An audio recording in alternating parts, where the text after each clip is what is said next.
Hello everyone.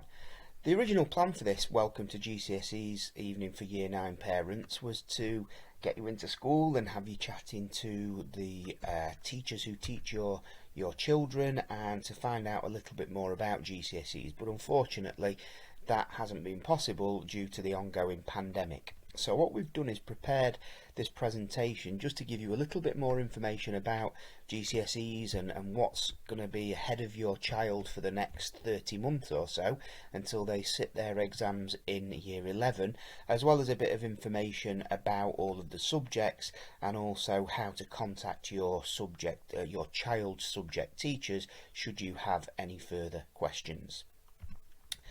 So the Bolsover School, our motto is nothing but the best.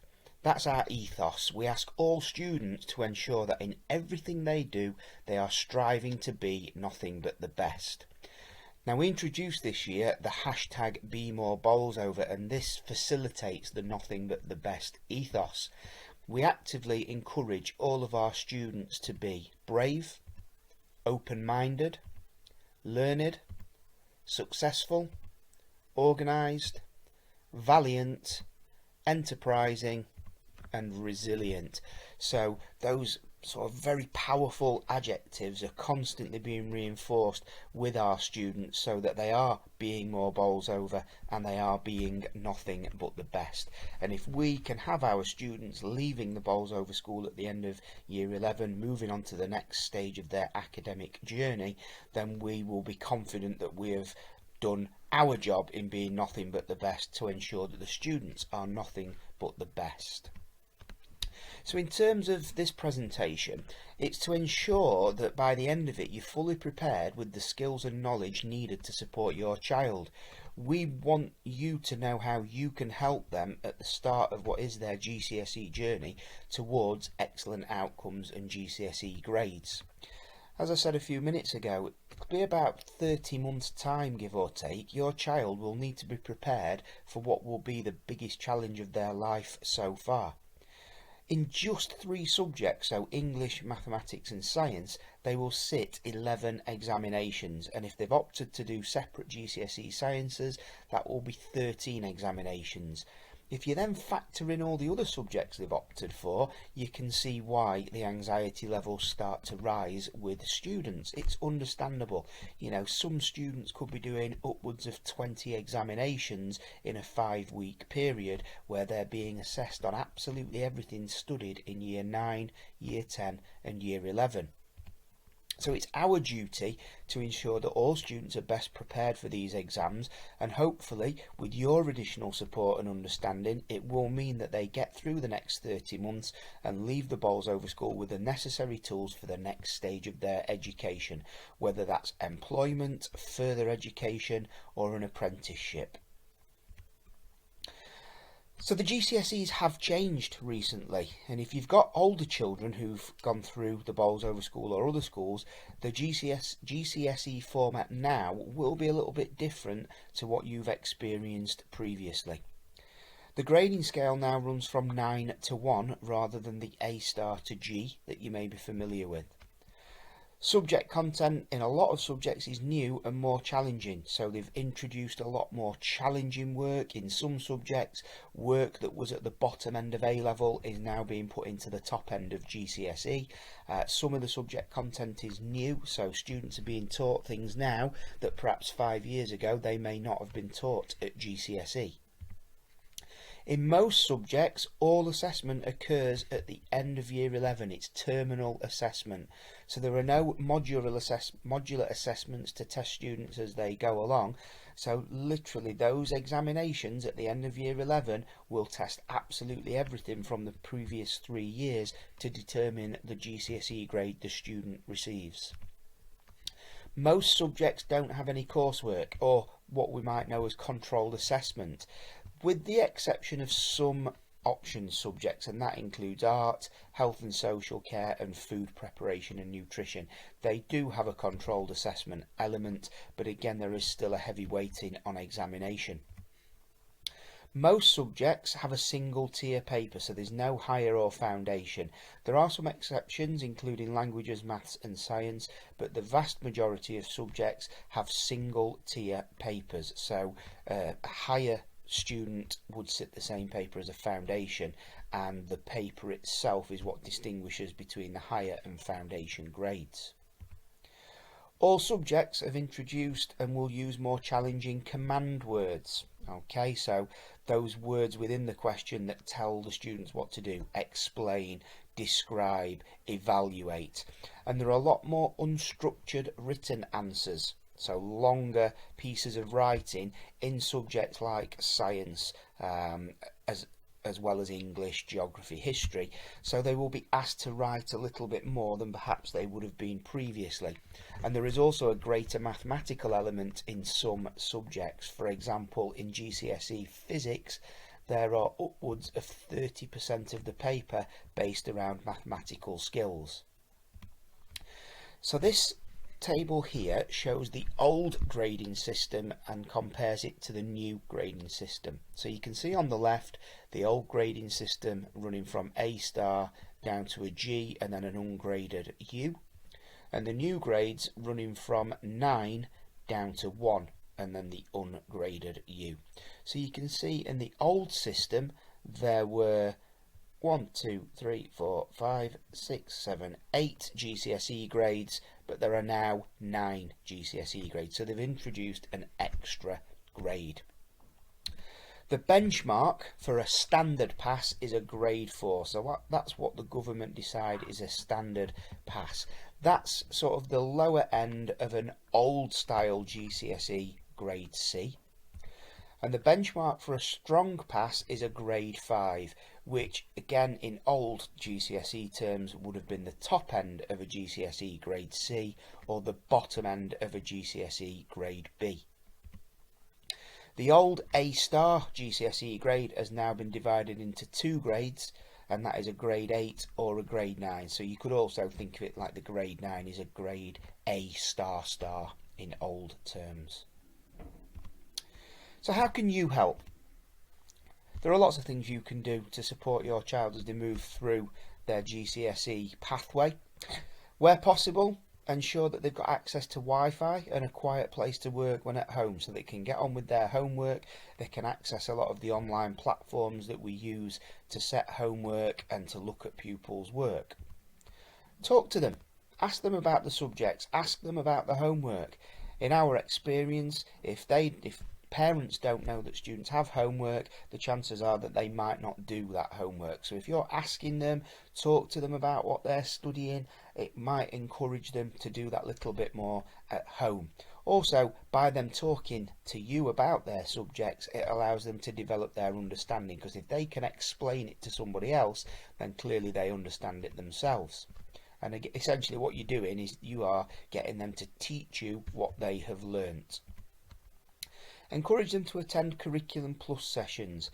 We have a very, very comprehensive extracurricular offer where we have sessions that supplement their learning. These are during school, break times, lunch times for example, but also after school. And these sessions are designed to access extra parts of the curriculum. So for example, we will have sessions that look at a specific aspect of subject curriculum, and it will allow them to develop their knowledge and understanding and deepen their knowledge and understanding within their subjects.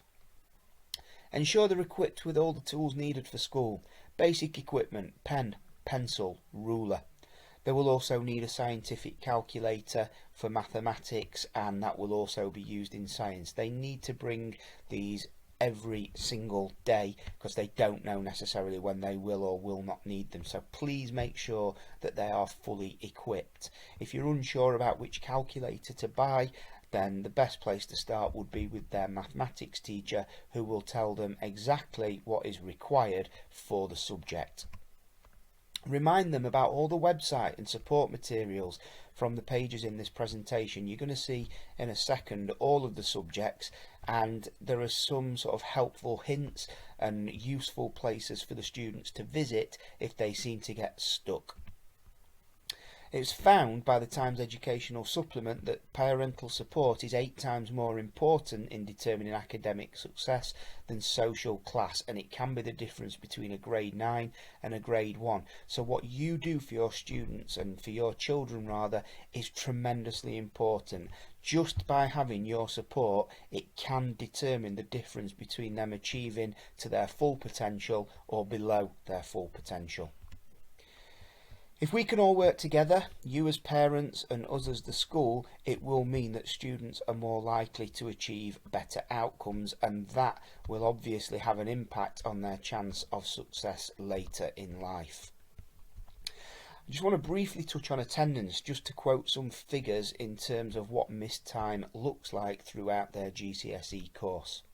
Attending school is key to academic success. If you're not in school, you can't achieve those outcomes. The table that I'm going to pop up in a second does show the importance of good attendance. So if you look on the left hand column, it tells you the pupil's annual attendance. The column next to that is the equivalent days absence, what that equates to in weeks, and how many lessons they will miss over their GCSE pathway, their GCSE course.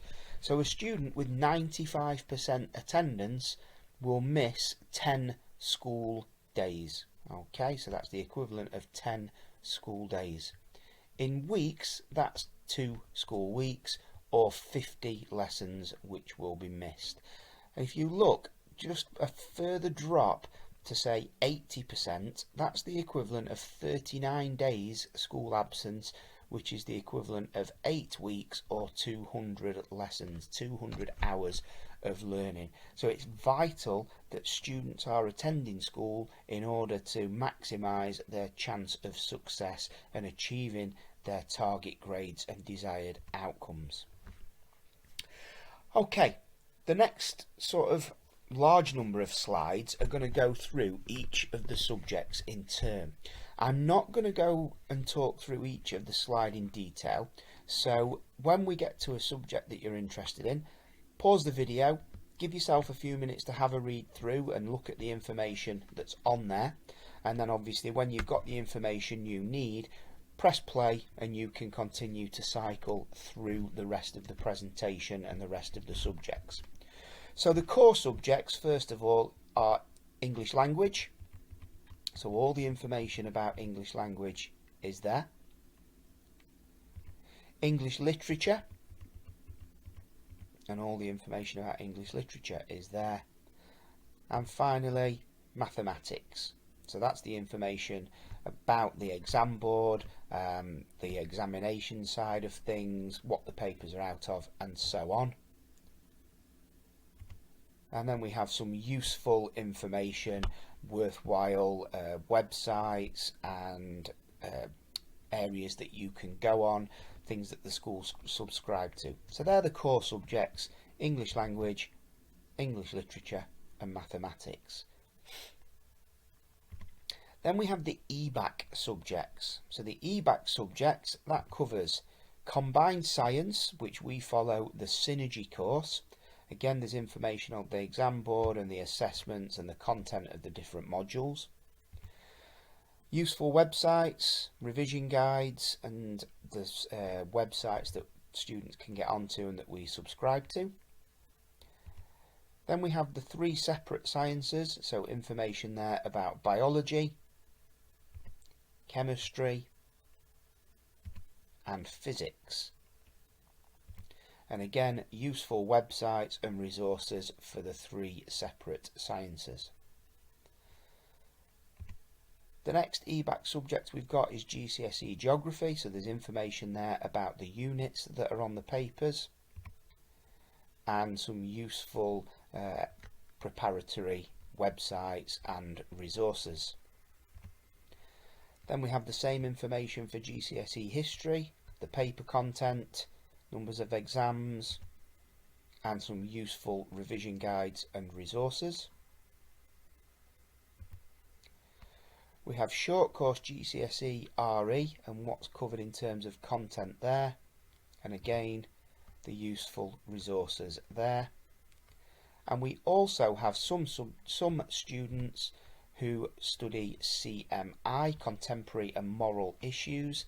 So you can see the two exams there, Christianity and Islam being covered, and again some useful websites and revision materials that students can access there. For MFL, part of the EBAC suite of subjects, there's the information, and this is the same for all three languages, French, German and Spanish. So it's got the themes that are covered within the exams, and it's got the necessary revision aids, so pupils can access this, and these have been geared towards their specific language choice. Then we have the options subjects. So this is the larger bunch of subjects. These are the subjects that students have opted to do extra lessons in, so they get an extra 5 lessons per fortnight above and beyond the number of lessons if it was a core subject, or it will just be the 5 lessons a fortnight to study these as options. Again, I will just briefly mention each of them as we go through, but please feel free to pause the presentation at any point so you have more information on these subjects and you can read it at your leisure. So there we have iMedia. A bit of information there on revision guides and Curriculum Plus sessions. We have Business Studies, the overview of the study, exam information, and again useful resources and exam preparation. GCSE Food Preparation and Nutrition, so it talks about the different methods of assessment, what's on the paper, what's on the controlled assessment side of things, and again some useful revision materials, textbooks, websites and so on. Design and Technology, so again talks about the two main components there, the Principles of Design and Technology, which is the exam, and the Iterative Design Challenge, which is the non-exam assessment, what we would know as coursework. And there are the useful resources, websites and so on for design and technology. GCSE Fine Art information in terms of the components, the portfolio and the externally set assignment.